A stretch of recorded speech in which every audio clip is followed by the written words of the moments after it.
lo que se viene ahora en marzo, que es el inicio de un nuevo año escolar, pero, ministro, ¿cómo hablar del sector cuando hay brechas, ¿no?, que nos han llevado a una polarización terrible, ¿no? Carencias que nos han llevado a esta protesta que nunca acaba. Y claro, me encantaría comenzar hablando de COAR, me encantaría comenzar hablando de los textos. Alguna vez con un ministro del Interior hace algunos años, 6 o 7 años, me dijo, hay un déficit de 5.000 colegios, ¿no? Y el Estado no se da abasto.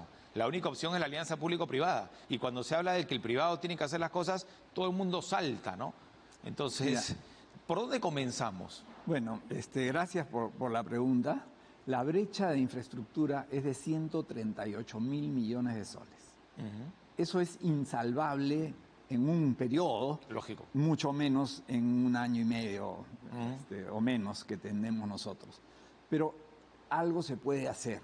El problema grave que enfrentamos en sociedades como la nuestra es que todo lo que tiene que ver con obras de infraestructura está usualmente, ya lo hemos asumido, teñido de corrupción. De corrupción, claro. O sea, no importa si haces licitación, correcto, o asignas directamente. Entonces, tenemos el desafío de, por ejemplo, salvar casi 1.000 colegios que están al borde del colapso. O sea, se les pueden caer encima a los alumnos, claro, para decirlo en palabras sencillas. O sea, no solamente hay corrupción, sino hay incompetencia. Claro. Y además, entonces, ¿cómo haces? Si vas por el procedimiento normal, te vas a demorar pues toda la vida, un par de años claro, en tener las cosas más o menos listas, sin garantizar cero corrupción. Claro. Si lo haces de la manera normal, que siempre ha estado teñida. Y si lo haces de la manera directa, también tienes la sombra de la duda de a quién se lo habrán asignado. Así es. Entonces, claro, nosotros tenemos instrucciones precisas de la señora presidenta y el premier, por supuesto, de que tenemos que hacer lo que haga falta con cero corrupción. Entonces, nuestra esperanza de salvación aquí es la Contraloría General de la República. Entonces, estamos trabajando para ir en lo que se llama el control concurrente. Es decir, vamos a trabajar para tener resultados para el 13 de marzo y en paralelo vamos a actuar con la Contraloría al lado. De manera que lo que sea que hagamos esté certificado, por decirlo de alguna manera, por la Contraloría para que no hayan irregularidades.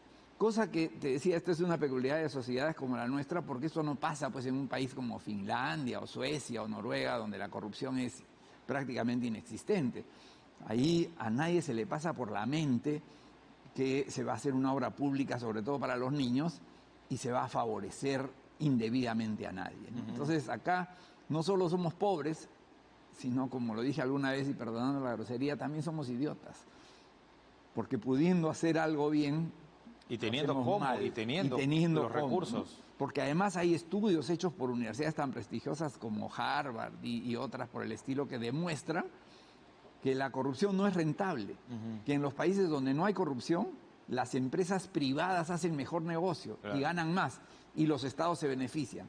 Entonces, no hay justificación para la corrupción, ni siquiera de los negocios. Y cuando se habla además del cambio de constitución y esto, eso demuestra que el modelo económico sirve, puede servir. El gran problema es la corrupción y la no distribución de los recursos. Claro, y la corrupción está en la falta de integridad. O sea, podemos tener leyes perfectas, ¿no? O no tan perfectas, pero buenas, lo suficientemente buenas. Por lo menos perfectible, ¿no? Pero el tema es que si no las cumplimos no sirve de nada. Ya, pero eso tiene que ver con su sector, ¿no? Con educación. Por supuesto, es un tema... Pero es de 30 años. Es de 30 o tal vez más años, y es por eso que estamos tomando el tema del civismo en serio. No es que vamos a poner un curso de educación cívica, que los que lo llevamos en el colegio sabemos que era el curso de relleno, que siempre se aprobaba, claro, era la oportunidad de subir el promedio, y no se aprendía prácticamente nada. El civismo tiene que estar inmerso en el tejido de la estructura curricular para que en la historia, en la geografía, en las matemáticas, esté metido el tema de integridad y de civismo. O sea, tenemos que hacer educación cívica en todo lo que hacemos. Y para eso estamos dando instrucciones. No es que vamos a aumentar un curso, es que vamos a aumentar un contenido transversal, algo que tiene que como yo digo, mojar, así como se moja una tela, tenemos que mojar la malla curricular. Como si fueran grandes redes, ¿no? Exactamente. Ahora, pero también aquí la familia como núcleo tiene mucha responsabilidad. Definitivamente. ¿No? Se ha perdido en la formación de valores desde el principio, ¿no? Y aquí hay algo que es gravísimo y que yo quisiera volverlo a recordar porque fui uno de los primeros en mencionarlo. Estos niños que aparecen gritando arengas de odio, asusados, probablemente sus padres por falta de educación, pero los propios padres llevando a los niños, exponiéndolos al peligro que significa estar en una marcha, porque independientemente de que sea pacífica o no, y hemos visto que no son tan pacíficas, un niño allí está expuesto al peligro. Y cuando además se los obliga a gritar arengas de odio, porque los niños no son responsables de lo que están diciendo, son quienes les enseñan y quienes los motivan a gritar estas cosas y los manipulan, como han manipulado antes probablemente a sus padres, no saben a lo que están exponiendo a estos niños y tenemos que denunciarlos. Felizmente se ha definido un protocolo multisectorial para defender los derechos humanos de todas las personas y cuánto más no hay que defender los derechos humanos de los niños que están siendo expuestos al peligro por sus propios padres, ¿no? Y por todos estos manipuladores que atentan contra nuestra vida en sociedad. Y que son los que después van a romper los adoquines, que van a afectar el espacio público y privado. Y que se van a quejar cuando les cae una piedra y van a echarle la culpa a la policía. O que van a orinar en las plazas, o que van a afectar los jardines, o que van a realizar grafitis, es decir, todo mal, ¿no? Sí, y además aquellos que no van a defender el principio de autoridad, que básicamente es el gran problema también. ¿Usted cree que en Stonehenge, por ejemplo, unas ruinas que hay en Inglaterra, ¿hay algún policía cuidando que nadie haga daño a esas piedras? Esa es educación ya. Exactamente. Esa es formación. Pero los que nos están viendo dirán, ok, perfecto, pero no tenemos los mismos... Lo más probable es que... ¿no? No, pues, lamentablemente las brechas, ¿no? Hay grietas... Y además estamos... Que no sean... hemos estado corriendo en sentido contrario. El año y medio que ha pasado ha sido un año y medio para el olvido. No es que el Perú ha estado detenido, es que el Perú ha estado corriendo en sentido contrario. O sea, en lugar de buscar la unión entre los peruanos, porque los peruanos somos pacíficos, somos amistosos, somos el público más generoso del mundo, nos conocían y nos criticaban a veces por eso. Claro, demasiado buena gente. Demasiado buena gente. Entonces, ha habido un año y medio en el que se ha tratado de avivar las diferencias, se ha entusiasmado el enfrentamiento. Y además se ha ido penetrando de manera malsana todas las instituciones de la sociedad. El Ministerio de Educación ha sido un bastión de esta penetración de ideologías que no tienen nada que ver con la educación ni con la mejora de la calidad de vida en la sociedad, que es, en otras palabras, la mejora de la educación. El abandono significa ir en el sentido contrario. Todo en el Ministerio de Educación ha estado abandonado. O sea, pero también porque no tenemos un rumbo. O sea, han habido cuántos ministros no duran ni 3 meses. Ojalá que en este caso sea distinto, claro, pero bueno, ojalá, como se ve. Bueno, lo que yo le digo a todo mi equipo es, mira, si estamos un día en el ministerio, hagamos que ese día cuente a favor de la calidad. Porque no puede ser que, por ejemplo, la aprobación del currículum de secundaria de educación bilingüe intercultural, que es tan importante para nuestros hermanos y hermanas de los pueblos originarios, tenga 2 años sentado en un escritorio sin que el funcionario responsable siquiera lo haya mirado. O sea, no puede ser que alguien se demore 2 años en revisar un documento de menos de 100 páginas, ¿no? O sea, y cosas como esa, entidades que esperan por sus licencias meses y no pueden empezar a operar, licencias que se objetan por trivialidades y que cuando las corrigen se las vuelven a objetar para que regresen a lo que habían presentado originalmente, simplemente para financiar consultorías falsas de relacionados con los propios funcionarios o con exfuncionarios de los ministerios. Eso es algo, la presidenta cuando era ministra lo vivió. Correcto. Y por eso nos ha advertido a todos los ministros, por favor, paren esas consultorías que lo único que hacen es pagar favores políticos. Ahora, y en cuanto a educación, qué triste que se haya chocado con el interés de los niños, ¿no? Es terrible, claro, eso es peor, es lo peor que podemos hacer. Lo más condenable que pueda haber, ¿no? Y en esa línea me gustaría consultarle, ¿la regionalización en educación ha sido más incluso perjudicial que en otros sectores? ¿Cómo han funcionado las direcciones regionales de educación? Yo le doy un ejemplo. Cuando hubo el conflicto en Tía María, en Arequipa, se plegaron los maestros, pero amparados en la dirección, en la dirección regional, que dijo, pueden ir a la huelga, no se preocupe, no les vamos a descontar, no lo vamos a separar. Entonces yo digo, al final está bien, la protesta es un derecho ciudadano constitucional, pero afectando a los pequeños que no tendrían que hacer nada en esta situación. Pero además, yo entiendo, es un derecho constitucional y en buena hora. Está bien, el otro día en Amazonas hubo un señor que se paró a gritos en el auditorio en el que estábamos para reclamar algo a la ministra de Cultura. Y aprovechamos esa oportunidad para hacer algo educativo y decirle, esos gritos del señor están amparados por la Constitución. Uno tiene derecho a protestar y tiene derecho a levantar la voz, a gritar. A lo que no tiene derecho es agarrar una piedra y tirársela a un ministro o a un policía o a nadie, ¿no? Entonces, está bien, reclama, pero reclama dentro de la ley. Porque y sin afectar el derecho, claro, una vez que delinques, que es cuando afectas el derecho de otro, eres un delincuente. Y si al delinquir ocupas un aeropuerto, por ejemplo, eres un terrorista.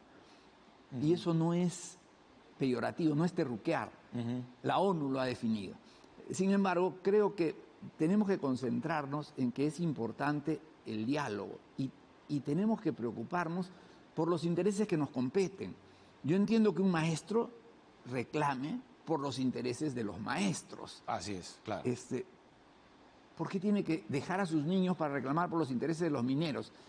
No lo entiendo. Creo pero esa regionalización le ha hecho daño. Yo creo que es positivo. O sea, el centralismo no ayuda a nadie. El problema es cuando tienes una regionalización sin educación y la educación a nivel de autoridades. O sea, lamentablemente, en muchos casos de gobiernos regionales, no hablo de los actuales que acaban de empezar y ojalá sean una buena experiencia, pero en muchos casos son autoridades que no han recibido formación para ser autoridades o que han sido financiados por intereses que luego tienen que devolver. O sea, nadie invierte como privado para no tener un retorno sobre la inversión. Entonces, hay la falsa idea de que si yo invierto en un candidato, una vez que salga elegido, voy a recuperar mi inversión. Y eso no es así. Pues en la vida pública tú te debes a los intereses de quienes te eligen y eso, por falta de educación, probablemente no les ha quedado muy claro a algunas autoridades, hasta los más altos niveles del gobierno, como lo hemos visto hace poco, en el último año y medio. Entonces, creo que ahí está no es que la regionalización sea mala, es que si se hace mal, nada que se hace mal es bueno. Lógico. Y entonces tenemos que preocuparnos por formar, por educar, por insistir en que la preocupación del gobierno regional respecto a la educación, por ejemplo, en estos momentos, es que los útiles escolares lleguen a los colegios. Claro. Nosotros nos preocupamos de que llegue hasta la UGEL. La UGEL tiene que preocuparse de que lleguen al colegio. Si van a dejar de entregar los útiles para ir a marchar, están haciendo uso de un derecho mientras violan otro, porque es el derecho de los niños a ser educados y a recibir sus materiales. Ahora, hay nuevas autoridades, felizmente no partimos por el beneficio de la duda, ¿no? Porque además, yo lo he visto concreto en el sentido de el año escolar no está en peligro, ¿no? Me ha sorprendido porque otros ministros esperaban hasta el último momento para decir va o no va. Bueno, es que es parte del cambio que hemos tratado de poner y ahí tengo que reconocer el compromiso del ministro de Economía y el programa Compunche Perú, que ha permitido que por primera vez en muchos años, la primera semana de enero ya estemos en condiciones de gastar lo que hacía falta para que los útiles lleguen. Los camiones han salido del depósito del Ministerio de Educación la primera semana de enero.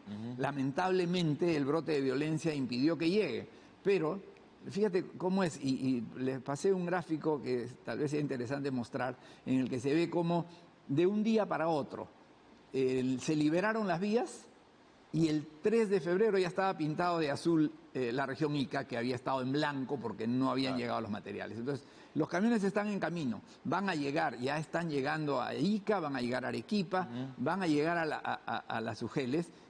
Hay mucha resistencia. Nos pasó hace poco que tuvimos que repatriar, es un poco medio en broma, porque los llevamos a Arequipa, a un grupo de maestros que estaban varados en Madre de Dios, a través de un puente aéreo, llegaron a La Joya y lo que yo diría infiltrados en el sector de educación, se rehusaban a ayudar a que terminaran en sus pueblos de origen, ¿no? Entonces, tenemos esa resistencia pasiva, la negación a participar en lo que es nuestra meta, que es mejorar la calidad y garantizar la calidad de la educación a los niños. ¿Hay un plan B, si es que estos camiones no llegan, de pronto también un puente aéreo? Y en esa misma línea de la pregunta le consulto, ¿en qué porcentaje están entregados ya los textos? Los textos están entregados en toda la zona norte donde no han habido problemas, están entregados. ¿Al 100%? Al 100%.